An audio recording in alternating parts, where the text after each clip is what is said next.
My love story part 1. And நான் வந்து எல்லாத்தையும் சொல்ல போகிறேன். ஸோ என்னோடய லவ் ஸ்டோரி அண்டு எப்படி பிரேக்கப் ஆகிடுச்சி எல்லாமே சொல்ல போகிறேன். அண்டு இப்போது நான் என்ன பண்ணுறேன் எல்லாத்தையும் சொல்கிறேன். இப்போ நான் வந்து 2011 சென்னை வந்தேன். அப்போது இங்கிலீஷும் தெரியாது, தமிழும் தெரியாது, எதுவுமே தெரியாமல் நான் வந்து அப்படி சென்னைக்கு வந்தேன். எங்கள் அப்பாவோட ட்ரான்ஸ்ஃபர் பண்ணாங்க. அப்போது நார்மலாக ஒரு ஹிந்தி லைக் உங்கள் லாங்குவேஜ் லைக் வழக்கன் எப்படி இருப்பாங்க அந்த மாதிரி லோக்கலாக வந்தேன். சென்னையில் இருந்தேன். 6th ஸ்டாண்டர்ட் ஜாயின் பண்ணேன், ஸ்கூல் ஜாயின் பண்ணேன்.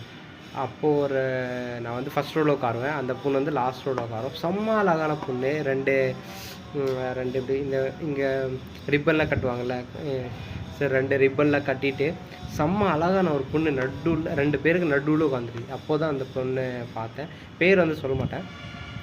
செம்ம க்யூட்டாக இருந்தாங்க. ஐயோ அதெல்லாம் பார்க்குறதுக்கு அழகாக இருக்கும். இப்போ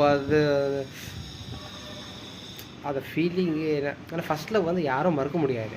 அதனால தான் செம்ம அழகாக இருப்பாங்க. 6th 7th போனேன். 7th என்ன ட்ராஜடி ஆயிடுச்சுன்னா 2 பேர் பேசுவோம், ஃப்ரெண்ட் ஆகிட்டோம். 1 இயர் நான் பேசலை, ஏன்னா தமிழ் தெரியாது. அது வந்து ஹிந்தி கரிக்குள் தான். 2 பேர் பேசுவோம், ஃப்ரெண்ட் ஆகணும். ஆனால் 7th நான் என்ன பண்ணிட்டேன்னா என்னோடய ஃப்ரெண்டு அவனை போய் ப்ரப்போஸ் பண்ணியிருக்கேன். எனக்கு தெரியாது. அவன் வந்து தமிழ், நான் வந்து வழக்கண்ணா. ஸோ நானும் என்ன பண்ணிட்டேன்னா நானும் போய்ட்டு ப்ரப்போஸ் பண்ணிட்டேன். நான் வந்து அடுத்த நாள் பண்ணேன், அவன் அது பண்ணிட்டான். அதை பார்த்து ஷாக் ஆகி என்கிட்ட பேசவே இல்லை அந்த ஒரு நாள் ஃபுல்லாக. நானும் ஷாக் ஆகிட்டேன். ஐயோ நான் என்னடா பண்ணிட்டேன், தப்பு பண்ணிட்டேன்னா.